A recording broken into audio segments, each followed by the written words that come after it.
This May, the biggest events are on NBC. It's the end of a television era. The world will be watching. Cheers, the last call. Hello, everyone, and welcome back to another YouTube exclusive here on the Not Content Podcast, part of the From the Q Podcasting Network. My name is Jerome Q-Son. As you are on YouTube, please like and subscribe. Click the bell icon for notifications. We are doing YouTube exclusives throughout the summer. I would say we're going to be doing some tributes, but we are doing a tribute to George Wendt, who recently passed away at the age of 76. And there are a number of Cheers episodes that we could have done, but we decided that the series finale is well worth our time, especially given that George Wendt died on the 32nd anniversary of said finale. That is the primary reason I believe that we would even select that. Brian is my co-host as always. Again, like us on YouTube, please leave a 4 or 5-star review on Apple and Spotify for those podcasting episodes. And Brian, we are going to be taking one for the road here as we talk about the Cheers finale, a really outstanding finale, I would say. One of the better ones. And look, in 1993, I don't think there was as much pressure to land the plane, I guess, is the old cliche. Did they stick the landing? That's always the big question. And I believe in this case they did. But in 1993, I don't know that there was as much pressure. Ever since then, you have your really famous and infamous finales with Lost and The Sopranos. Then you have your historically reviled finales like Dexter and How I Met Your Mother. I would say this falls well into the one of the better sitcom finales of all time, right up there with the 1983 MASH series finale, which also had an extended runtime. This is the second highest rated scripted television program in the history of the Nielsen ratings, as this was watched, depending who you talk to, between 80 and 93 million viewers. What's more impressive about this, I would say, is that, look, there was cable television and there were VCRs and there were some video games in 1993, not to the extent that we have now, but you definitely had a little bit more distraction than just the 4 networks. But Brian, I know that this had to be kind of emotional, just watching George Wendt on the screen and saying goodbye to these characters, and the way that they did it with the 90-minute finale and kind of setting up the characters. Many of the characters set up for new aspects of their lives, while Sam Malone ultimately, just like being a baseball player, and just like Ken Burns said, the object is to go home. See, what I really like about this is that as the Clerks ending, where they don't give you a significant future to what Sammy's going to do. All I know is that my interpretation of the ending is that his love is the bar, not in like an alcoholic kind of way, but in like the way that it's like his home.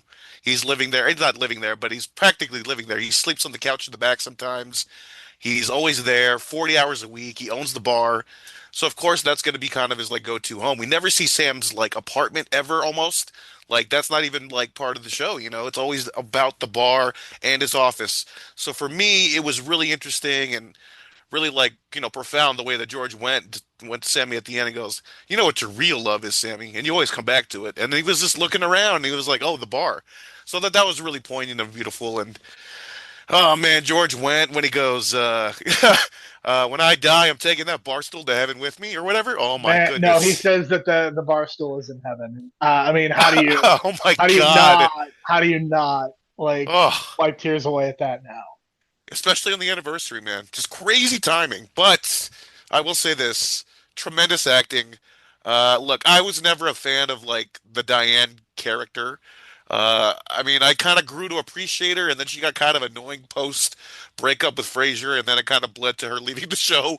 But then her coming back kind of proved to me that Diane was really like the funniest of the two. Like if you're gonna put that comparison in the versus categories, Rebecca really like I think took it over the top, and I think that scene in episode 2, which we'll get to, or part 2, I should say, them in the restaurant, I think Rebecca was just unbelievable and outshining Shelley Long in every aspect of that scene.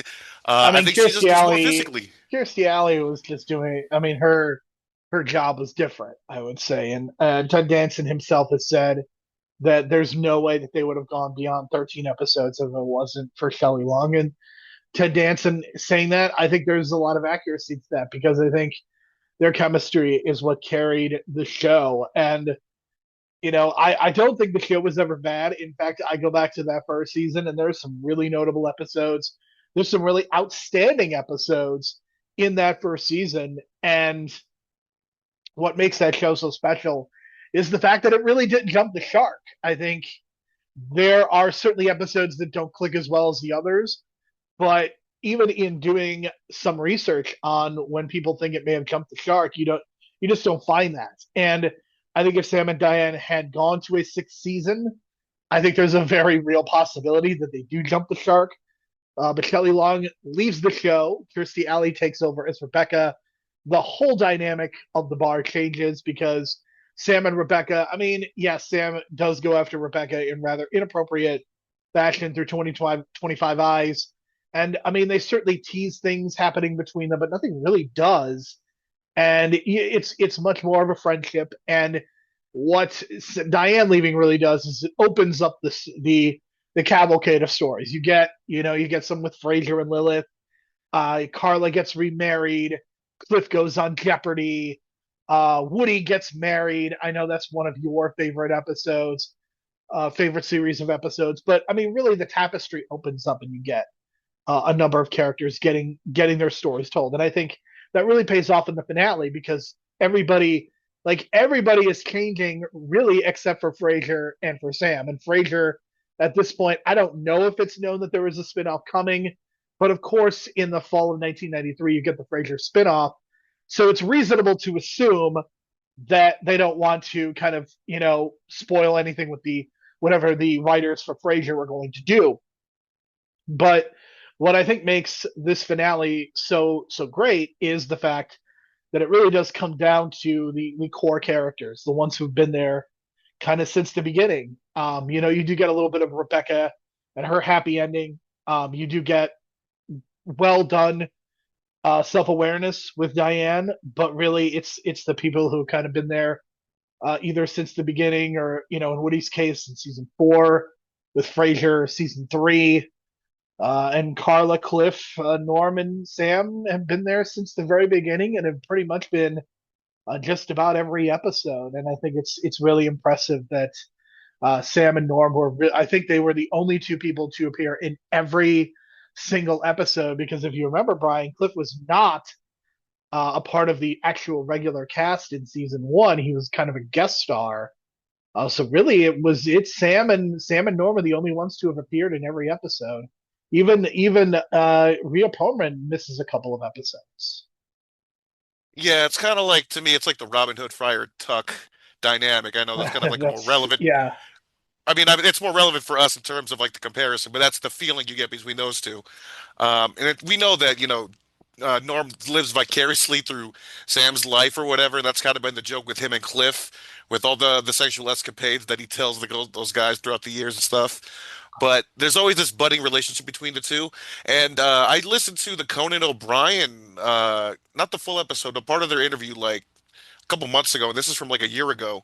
And you can tell they have that kind of like dynamic to them in real life, Ted Danson and George Wendt, and it's just kind of like they really were the glue, I feel, because if you needed an episode that wasn't the main focus of the main characters, you make an episode about Norm and Cliff or something like that, and they can carry an episode of the B Squad and the A B storyline, let them get the A storyline, let Sam get the B storyline for now, and then they would switch it up, obviously.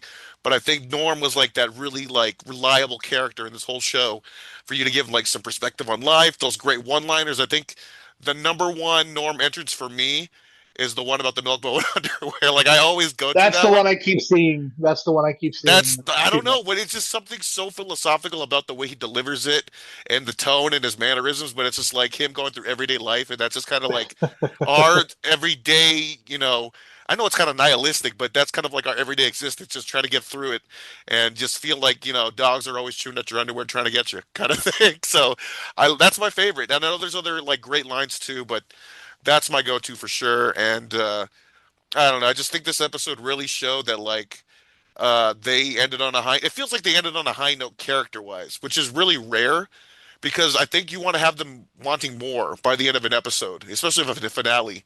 Like it's almost as if you don't want it to end, and then sometimes the series will end and it just is like a slap to the face. It feels like Sopranos because it doesn't tell you anything. But in this case, it shows you that Sam will go on, the bar will go on.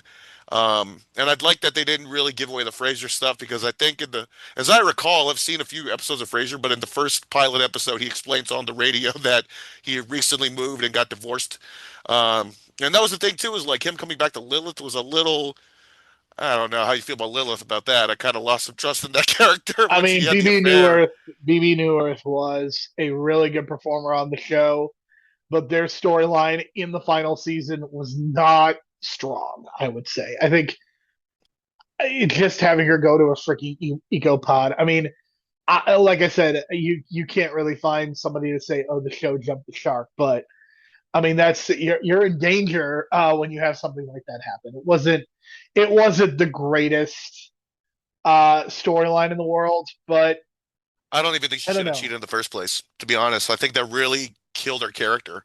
And I think it kind of affected Frasier because I think she would have been a really effective character coming in as like an on and off. I mean, she kind of does like the on and off thing with him, but there's less of a compassionate, like the audience wants to see them together knowing that she cheated on him all those years earlier.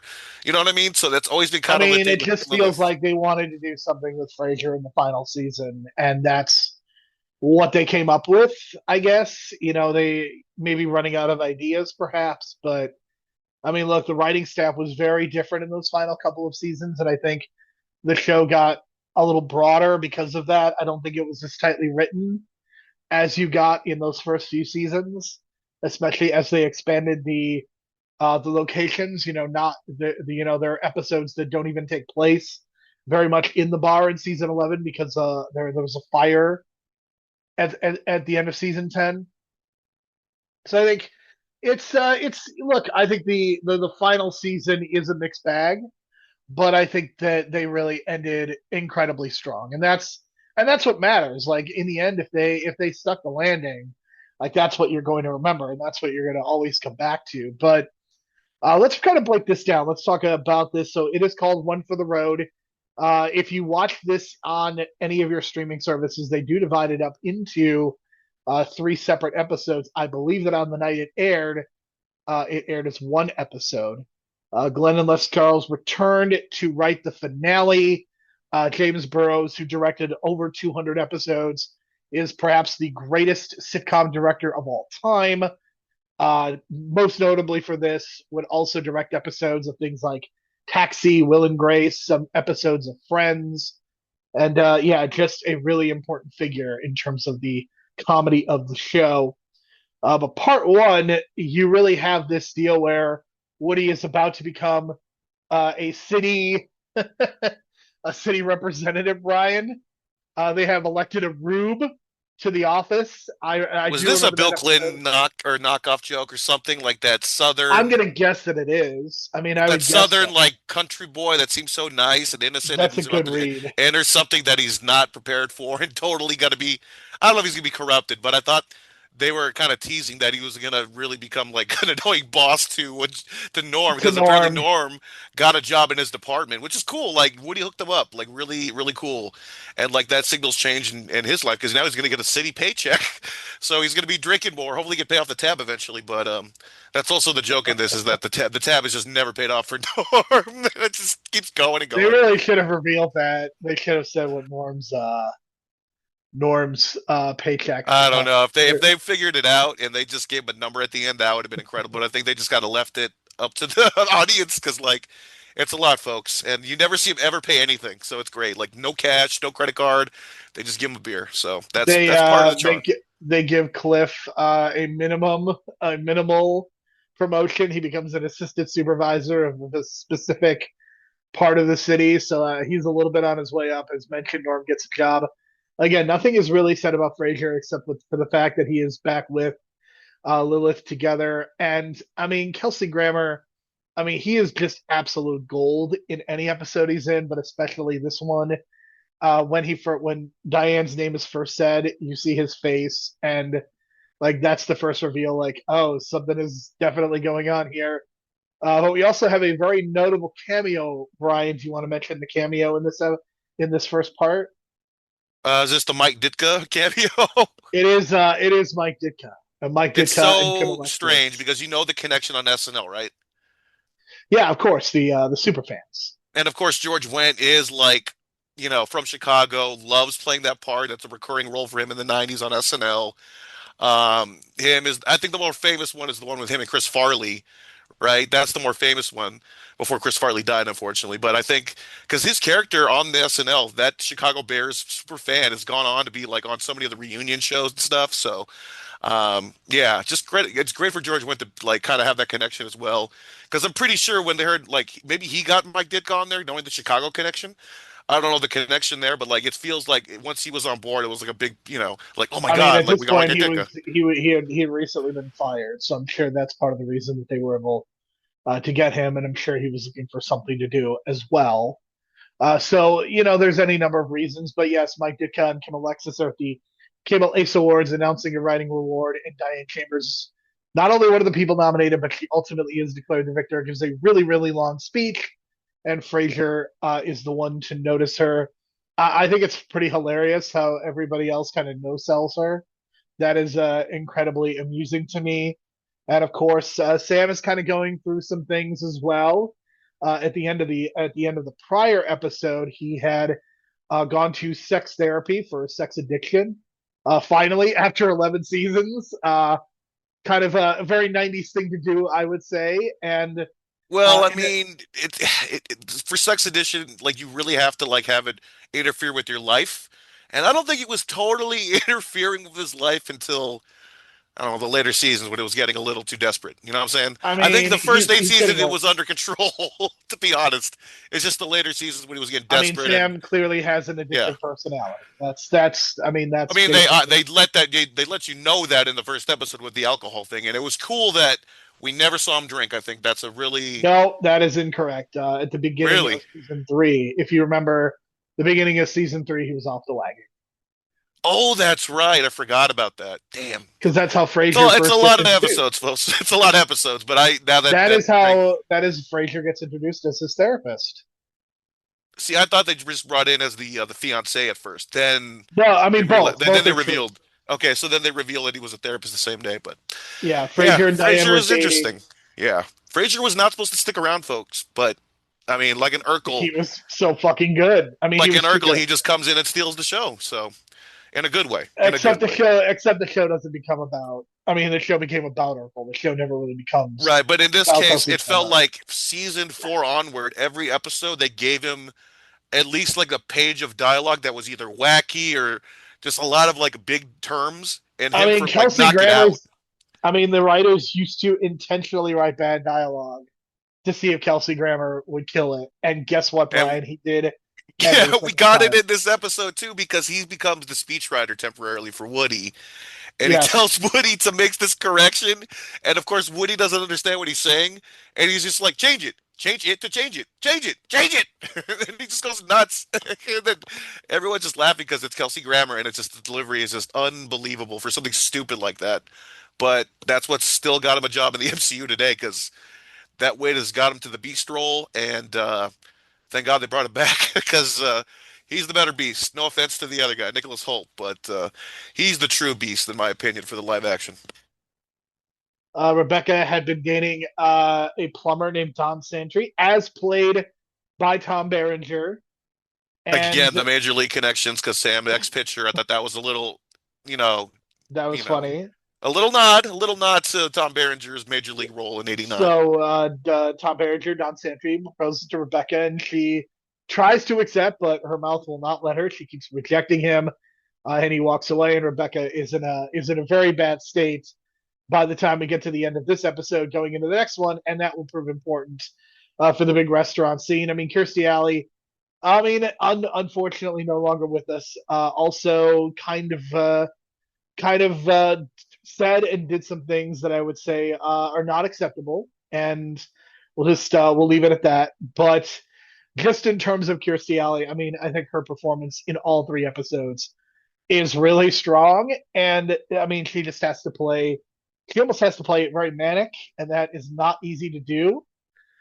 We do get some interaction with Sam and Diane in the first part here, as Sam calls Diane to congratulate her on her reward. And Sam invites Diane to come back to Boston. Both of them say they are married. We know that Sam is lying, but Sam says that Diane is lying. And of course, he is eventually proven right because these two, despite the fact that they are incredibly toxic for each other, also know each other too well. And at the end of the episode, Diane walks in and Carla screams. Everybody is pretending like they're keeping Carla in denial about actually seeing her on TV and talking about her. So I think that's pretty funny because of course Carla did not like Diane very much.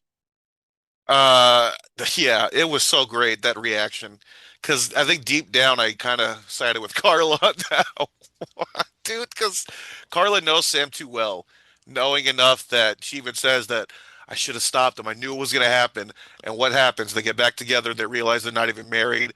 They realize that maybe they should get married because they're getting too old, and they have that panic moment, and then they decide to get back together. And then the next 10 hours, Carla, they see Sam like saying goodbye to the bar, and Carla's just like, you like, you know what I mean? Like she felt like she betrayed Sam by not, by letting him go through all that. So I thought that was a really cool like brother sister moment there for those two characters. And they've always had that relationship, and I like that and appreciate it a lot. Like they're always looking out for each other. Um, and it was cool to see kind of Sam like, yeah, I kind of lost myself there and apologize And because I and think the plane. if you remember, Carla also knows that Sam has a toupee and nobody else does. Oh, that's right. That's right. They've alluded to that as well. But I don't know. I think the plane scene is very interesting because we We'll get to know that that. when we talk about part two. We'll get to that Oh, when we okay. talk So, about okay. part. Yeah. Yeah. Actually, part three is when we'll talk about that. Part one, I think, is just a lot of setup. I think there's some very funny moments, like we said. Frasier as the speechwriter, Frasier figuring out what's going on with Diane, Sam and Diane's conversation on the phone, and again, so many things are changing again because Woody is running for city council or has already run for and successfully ran for city council, and I don't know if it's part one or part two, but Kelly makes a comment about wanting to keep the streets safe as they drive their offspring to private school. That was very amusing to me. Yeah. I found that hilarious because it's slowly changing Woody as this guy that he's not really. But that's the thing is like maybe they just kind of set that up for maybe a future spin-off possibly or something with those two because you can kind of maybe see them as their own kind of Well, sitcom I for don't like. know if you realize this, but the original intention was that Woody was good, that they wanted to keep the show going with Woody kind of taking over for Sam. So I don't know if this is playing off of some of That that, kind but of I can kind of see it because they kind of set this up and like the way that they made the wedding itself two whole episodes and just made it such a big deal for Woody and to get two episodes devoted to his wedding I think was speaks a lot to the writers and what they wanted to emphasize and how they wanted to put Woody but over. I mean, ultimately, Woody Harrelson, because of White Men Can't Jump, and he would be Natural Born Killers, like he was turning justifiably was turning his attention more so to movies. And I mean, look, sitcom can be it's a great gig. It's a lot of money, but there's nothing like movie money, that's for sure. And Woody Harrelson And he has has never gone parlayed. back to the role since, or did he go back in 2002 in the Frasier episode? He did. That's the only time he's gone back to play Woody, I believe. Well, Wow. technically two times. I mean, he did the voice cameo on The Simpsons, and then he did the episode of Frasier. That's it. I mean, Yeah. that's Yeah. canonically that's the only place that we have ever seen the Cheers characters, other than Cheers, is whenever they did their guest spots on Frasier, and when they did. I mean, I don't know if you would call it canon, but they did their episodes. They did everybody except Kelsey Grammer Hey, did. Mr. Simpson, how you doing? So yeah, pretty funny stuff. So yeah, I mean, part one is just a lot of setup. For part two, with part two, man, there's so much to talk about. We have uh, Diane coming in with her alleged husband Reed. Sam has to try to convince Rebecca to play his wife, and he does as good of a job as one can do in this circumstance. Like he gets her pretty well put together, And of course, they go up to Melville's for dinner. And I do appreciate the running gag. I don't know, I can't remember the show well enough, but poor Paul, always missing everything that's going on. I love that they brought back all the old barflies who were there in some of the earlier seasons, but hadn't really been around. But they were back for the finale, including Paul. And I love that Paul keeps missing out on everything that's going on in the bar. See, my initial hope was that, you know how like Sam turns all the lights off and he's walking away. I wanted Paul to walk out of the back one more time and be like, "Hey, what'd I miss?"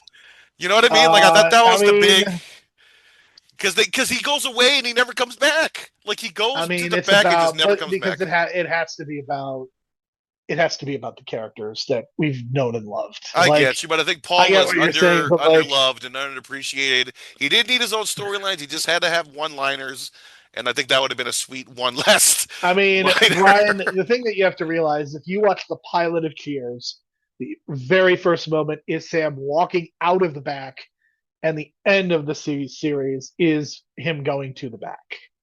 I get you. They could So have you just can had one more. literally watch this show on a loop. Yeah, I know, I know. It's beautiful. It just I wanted another Paul moment because he steals, not steals the show, but he steals scenes every once in a while with his stupid one-liners or his just stupid comments. It was 87 is where he kind of like started getting the push. 80, yeah, 88, 87, something like that. But Yeah, once Diane left, it really did open everything up for and other characters. I noticed this too because my local comedy channel that shows all the old show, you know, old comedy shows, they had a, you know, Cheers marathon dedicated to George Wendt, and a lot of the episodes are post 1985 or whatever it was the year that Diane Right. left. So that shows you that they gave, you know, like you said, more of the other characters a push, which they deserved, and they kind of backed away from that Sam and Diane thing because it really did take over the show for at least seasons 3 and 4.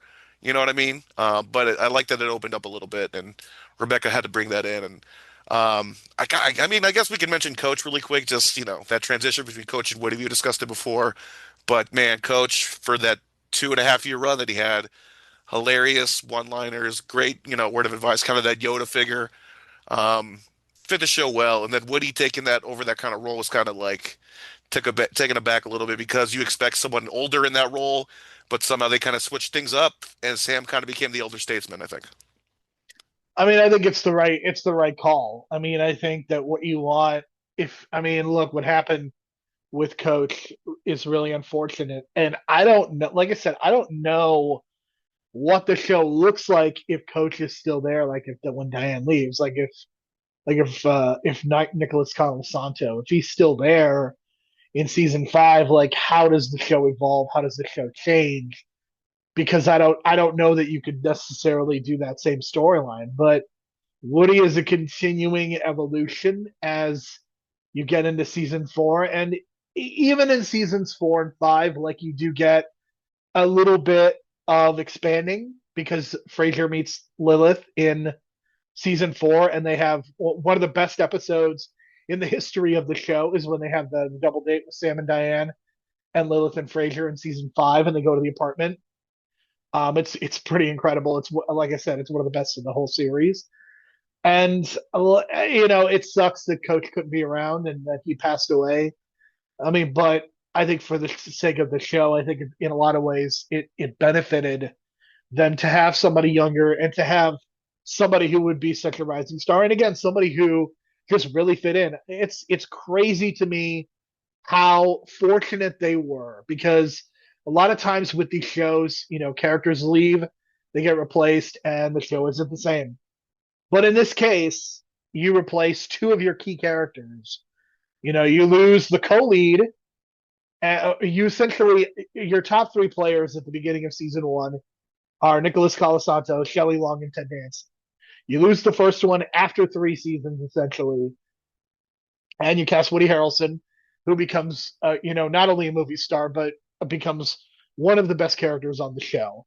Then Shelley Long leaves after season 5, and you cast Kirstie Alley, who in her own right, you know, wins an Emmy and is one of the best comedic performers on the show. Arguably, is as good as anybody else. And Cheers arguably has as good of a run in their second half as they do in the first half. I mean, this show went for 11 seasons and survived these two major departures. And you see, I mean, you don't see Rebecca and Diane interact with each other except for what happens in part two. And it's so fascinating to me that Rebecca's just a completely broken woman. When Don's name gets mentioned and then Don shows up and she accepts his invitation to get married, and they immediately leave the restaurant. The best part of part two to me is that after everything Sam has been through with Diane, he's not emotional, he's not yelling, he's not mad. He just sits there and eats breadsticks. It is hilarious. It's like he's just beyond caring at this point. I love the line where like after the proposal, Diane goes, or no, Rebecca goes, "Is that okay, Sam?" And Sam's like, "Yeah, yeah, that's fine." And then Diane and then that dude Reed just have that reaction of like, "What the fuck is going on?" Oh man, that react, and then he proceeds to eat the breadsticks. But yeah, that was pretty funny. And I think the whole eating the breadsticks is kind of alluding to that episode where Sam and Diane had that dinner together and they didn't want to have sex and they were just eating aggressively to kind of cope. Yes. Yeah, I think that was alluding to that because she ends up eating a breadstick at the end of that scene once it's revealed that she also brought a fake husband. And the reveal of the gay character. Did you notice who that was? That There's actor? Anthony Heald. Anthony Heald from Silence of the Lambs, Boston Public, Yep. coming off the bench and throwing fucking fastballs, man. I I mean, mean, his for performance a in that scene minute, was great. he was in it for a minute, guys, and he just comes in and is just like he's such a like he's got broken hearted written all over him, and he feels like he's just been cheated on. And his whole world is destroyed, and I'm just like, no, this is not what you think. And then they just run off, and it's just like, wow, that was a Oh, whole it's thing so right good. there. Yeah, and they didn't make a big deal out of like the fact that he was a gay character or anything. They just treated it normally, and it was just like this big reveal, like, oh shit, Diane really did the same thing as Sam. So in that moment, you're thinking, oh, maybe they are meant to be together. And then once they start talking, you're like, no, wait a minute, stop this. This is the toxic, relationship stiff stuff happening all over again. And of course, that's eventually what happens in the next 10 hours of their relationship. Well, we know we can only imagine. Brian, can you imagine what those 10 hours were like? I mean, I bet the sex was great, but then after that, it's like There, reality I sets in mean, again. can you imagine 6 years of being away from each other? Can you imagine what the rooms look like? Imagine what that apartment looks like. Yeah, I that's mean, why it was I 10 can't. hours. That's why it I was 10 hours, sincerely dude. hope they stayed hydrated because I cannot even imagine what it must have been like. And they joke about it. They really made some subtle jokes about like, hey, we still know some things and we still know the same things apparently and some new stuff. So I thought that was hilarious. Because I think this show, like, it's not necessarily for kids, but I think every now and then they need that edgy kind of sex humor to kind of make it more I mature mean, because I feel like this is more mature audience. This show was pretty innovative and edgy for. I mean, the first season of the show, one of Sam's former teammates came out as gay, and that episode won a GLAAD award in 1982. So this is a show that I think has been ahead of the curve in many ways by addressing issues of sexuality. Again, maybe not perfect, maybe not what you would want to see into through 2025 eyes, but in terms of like the 80s, quite innovative. But I think when it comes to part two, it's really about the restaurant, and it is about the fact that Sam announces that he and Diane are going to leave and they're going to get married, and nobody is happy. Like, there is no champagne, there is no applause, there is nothing of the sort. Yeah, it's kind of like what Ben Affleck and Jennifer Lopez. What else? Who am I thinking? I do not want to make that comparison just because you Eminem don't and his know. ex-wife. You know that story, right? I don't know, man. I don't know enough to make that. Eminem married the same woman twice and regretted it the second time immediately because he was like, "What the fuck was I thinking?" It was like the same thing. So I mean, it it happens, happens, man. man. It just, chemical reactions in the body can really alter your thinking. That's especially with women, but that's the whole point of this episode. And then once Any they, romantic partner, I would say, I think that's true. But yeah, underrated moment from this part, Sam covers Carla's mouth when she is screaming, and then at one point he moves her still with the mouth covered to Woody, and it's almost like they've done it before because then Woody is covering her mouth. I It's mean, pretty I great. think that it's a gag that, she's always mouthing off to anybody or anybody who's willing No, but she to was fuck like with Sam. screaming.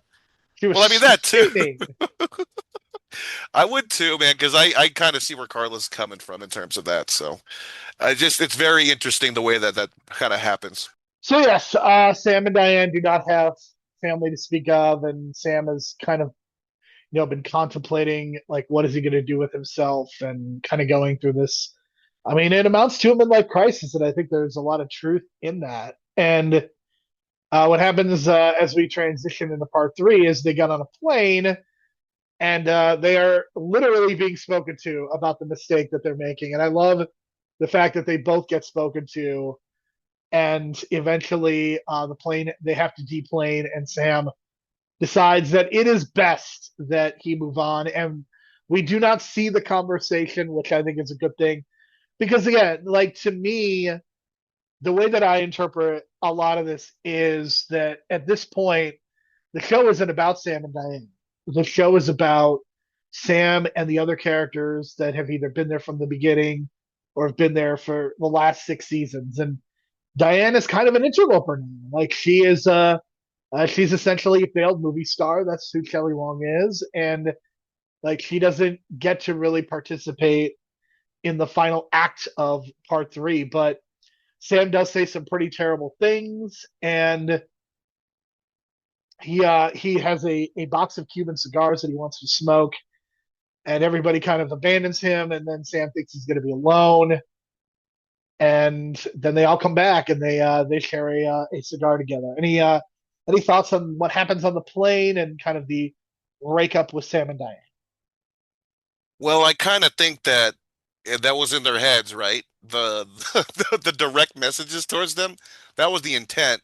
Who Right. knows if it was actually in real life, but I think that was a wake-up call, and then the fact that the plane had a deplane and all that shit was like a sign from God or something. You know what I mean? It was like, I gotta to stop this right now before this goes any further, and they're all in LA doing stupid shit. And that was the plan. He was gonna go fly to LA with Diane and just live as a fucking gym smoothie guy. Like, what? And I remember that job in the 90s. I distinctly remember that. I don't know if it's a job now in certain gyms, but I do remember that job. And it's just like you're just standing there until someone gets juice. And that's the most boring life you can have possible, I think. And he was willing to just kind of change things up because he was desperate for change. You know, that's part of the whole midlife crisis situation that I'm probably going to go through in 5 years. Jerome will probably go through in 5 years as well, but hopefully we'll be in the positive end of it once we go through it. But you know, I think Sam's starting to realize that maybe it's not so bad to be owning a bar and having friends surround you for all your life. I mean, it's kind of a George Bailey moment, right? Yeah, having to wanting to get out and not, this idea I need to get out, right, and start living my life and he Clarence, Clarence. yeah, that's pretty much what happens. And thank God that the guy, the pilot, spoke sense to sense to Diane and Sam, Yeah, subconsciously that or is consciously. absolutely But true. thank God. So gets off the plane, and we see that cigar scene, and that moment made me realize I have lived this Cheers life through PWG for sure. You know what I mean? That camaraderie of like meeting people. Instead of a bar, it's a wrestling show, and there's a small bar there, obviously. But you know how a camaraderie kind of grows throughout the years, and drinking buddies and smoking buddies, and then having that camaraderie at the end where you just kind of all hanging out together, drinking beer and smoking. It's kind of reflecting on life. Been there, done that with the friends of PWG, and they're still friends to this day. So I thought that was a really cool, reflective moment in my life. I was like, oh, It sucks fucking that you didn't get a PWG. lot. You didn't get one for the road. I guess we did, and Jericho was going to be the guy on the last PWG show ever to kind of mark that He end. was he was the Kelly Long of it. I guess so, man. But PWG in terms of like the fan base definitely felt like I've definitely met my norms and many of norms, I should say. Many of those type of characters. Cliff, definitely, all those types of characters and the protective nature of your friendship. It definitely rung a bell, and I'm glad that Sam kind of had that kind of closure. And again, it reminds me of like Clerks One, Clerks Two, where it's not necessarily this great happy ending. It's just life goes on kind of ending, and maybe it's better off we don't give these weird happy endings that kind of question things about the nature of the characters and their decision making. Because if this show ended, with Sam and Diane getting married, I think that would have been a big mistake, like total It would mistake, have been because terrible. I it mean, would have been bad. Even Friends, they did end up with Ross and Rachel together, which I think at least makes a little bit more sense. But even they knew that was a terrible idea. To end on a wedding is a bad Yeah. So I also thought too, like I thought it was interesting that Friends took some of the lines, so to speak, like when Rebecca's being, proposed that, she says no, and she keeps trying to say the opposite, which is exactly what happens to Chandler at the altar in his marriage in Paris or whatever that goes awry. Very similar Ross, tropish Ross, it's Ross. Ross. Yeah, so very tropish No, kind of Ross way. does say yes. He just said Ross says the wrong name. Right. It's a similar kind of thing. It's like you're saying one thing and you want to be saying another. But in this case, it took a whole 30 minutes for Rebecca to get there. I thought they were like teasing that maybe she's in love with Sam, but then of course they're just friends. You know what I'm saying? So that was never meant to be. But it kind of teases some of those things, but ends on a good note. Like I do like the fact that she's still like overacting, so to speak, on her last like scene ever. Like I don't know I if married you. a plumber. So I want to say two things. Number one, in a prior scene, you can tell that George Wendt almost broke with Kirstie Alley. You noticed that, right? I think they have the camaraderie ship because I feel like that episode. No, he almost laughed. Like it was Oh, that very kind of break. clearly. Okay, okay. I thought you meant like an emotional level because I think that I mean, episode. George Wendt almost broke at the end too. Like he was very Yeah, clear about to but start. because I just recently watched it in the marathon where he leaves her in the closet of that rich dude that she's in love with, right? And it kind of felt like they kind of grew closer in the show because of that moment of like leaving her behind and having to rescue her and that kind of thing. But because I think they have a good comedic chemistry, those two together. I don't know what it is, but maybe it's just like their That powers whole combining. cast. I mean, it's kind of But a it's certain like remarkable. sometimes like certain pairings just kind of work on their own. Like I feel like I don't know, like Woody and like Sam have this dynamic together. You know what I'm saying? Like the same way they kind of like There is Sam. never a bad combination. It Yeah, that's what is I'm saying. It's very truly like insane to I me want to say how Dangerous good. Alliance. Does that make sense? Like the Dangerous Alliance, any combination of the five is like you're gonna get good It's A and B storylines. we're talking about the Four Horsemen is probably more likely, except there were no Sids or Lex Lugers in this version of the Four. Okay, a lot more Tullys and Harns then, huh? It's all Tully Zarns and Barry Windhams. Oh, the workhorsemen, so to speak. It's pretty remarkable. So they discuss the meaning of life. Norm comes back for one more beer before leaving, and Sam realizes that he is having a wonderful life, and he goes to reset the picture that is an homage to Coach. He goes out the back, tells somebody they're closed, and that is the end of Cheers. Any final thoughts on this finale? Well, thank God no one got on a jet ski and jumped a shark in the middle of a circle in the ocean. Because that's literally the phrase the jumping the shark comes from on Happy Days, and certainly Happy Days definitely suffered from that. But in this case, I think it ended on a high note. I think the idea of the reset halfway through the show was like blessing in disguise, looking back at it. It allowed character growth. And of course, George Wendt, this is more of a tribute to him. I think him getting six straight nominations just for like, I don't know. Like I know his character grows in the later seasons, but it just feels like essentially he was just the side character doing all the funny one-liners about life and getting the getting an Emmy nomination for 6 straight years for it is just kind of like an amazing thing. Um, it's almost like John Goodman going for so many years and best lead actor in a comedy and never winning it. I think he won once maybe, but George Wendt never won, and it's a shame because he went 6 straight years being nominated for best supporting actor in a I comedy. mean But that it's whole unfortunate. cast should have had Emmys by the end. And in either category, obviously Ted Danson and Shelley Long for the lead roles, Kirstie Alley for the lead role, George Wendt, John Ratzenberger, Kelsey Grammer. I mean, they all should have won for Cheers. I know Kelsey Grammer for sure won for Frasier a number of times, but I mean that whole cast, you could argue, deserved at least one Emmy just because. I mean, they were cooking on all cylinders, and they never became the number one show until their eighth season, which is also truly remarkable to me. Yeah, it's kind of the slow burn of the audience. It's like it's kind of the Yellowstone effect. I guess the modern possible equivalent of I that. mean, the show was in dead last season one, and then the ratings definitely got better, and then again, season 8, season 9, that's when it becomes the number one show. You just don't. It just takes You'll never time. see that Yeah. again. You'll never Yeah, it see just that takes again. time. Yeah, it's crazy, but the fact that he dies on the anniversary of the premiere of the final episode of Cheers is kind of like eerie, and then of course the message of the bar stool in heaven, like my goodness.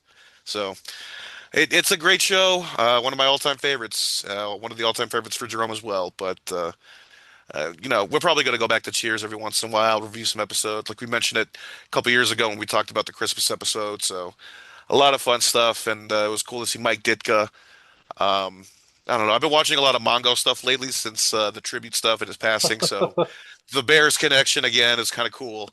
And I can only imagine Mike Ditka, like, I don't know. He must have been having the time of his life because his delivery was awesome. I don't know what it was, but his delivery of like the way that he doesn't understand what he's reading on the prompter gimmick just worked out so well in hindsight because that was so realistic of what he was trying to read out loud. So that was fun. And Tom Berenger, you know, that was cool. He was playing the stupid guy. We're so used to him being like the tough guy. And him in Platoon compared to this role, it's really funny, I think. Absolutely. So if you read some of the reviews, they were kind of mixed, which I find to be pretty fascinating. But I mean, to me, this is one of the best finales that's ever been produced, especially for a sitcom at this time period. I mean, it's absolutely fantastic. I am giving this a 10 out of 10. Uh, it's a 9.5. It's hard to say 10 out of 10 because I don't know. You want some more closure with the Frasier character, I feel, because I we don't. didn't know it at the time. You know what I mean? Like, we didn't know that he was going to get a I show. think I'm going to guess that they knew that because the Frasier premieres was in the fall of 1993, so they Right. And had to they know gave no illusion, no clues that he's moving to Seattle or anything. Everything just seems fine. But again, you got to watch that pilot episode of Frasier where he's like on the radio explaining what happened in that meantime. So, at least it's a connective universe, right? Like the legacy of Cheers is definitely not dead yet. I mean, Frasier reboot is still on. It hadn't got canceled yet, or nope, is it it is canceled? canceled. It got canceled, Okay. and Well, I they'll think still go back. I think it's unforgivable that they sent him to Boston and didn't have him go to Cheers. And to be clear, if they weren't going to do that, then just don't have him go back to Boston. That's my feeling.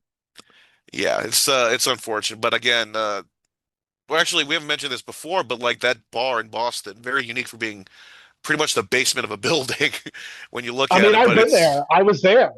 yeah, and it's not as big as it seems, is it? It is very tiny. Yeah, and the way that they kind of build that set and kind of expand it, kind of a remarkable thing in terms of like, TV magic. And it's always that unique vision of like seeing a stairway go upward, knowing that this bar is like on some kind of level ground, but the way it looks, it almost as if it's like this hidden underground thing that only a few people know about, that kind of vibe that it kind of gives off at the set. I think that set is one of the best sitcom sets ever.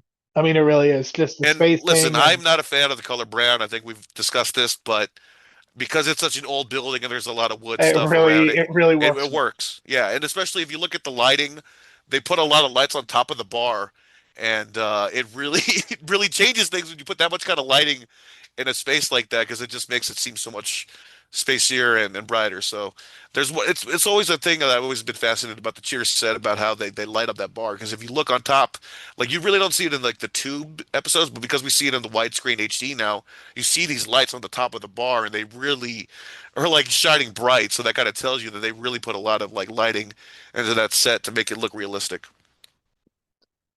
All right, we will be back with YouTube specials. We will be doing tributes to Sabu at some point. We may also have other surprises along the way. Continue to check the regular feed in the month of June. We will be discussing a series of 1985 movies, starting with Goonies and then moving from there. We'll be discussing Pale Rider, Cocoon, as well as Out of Africa.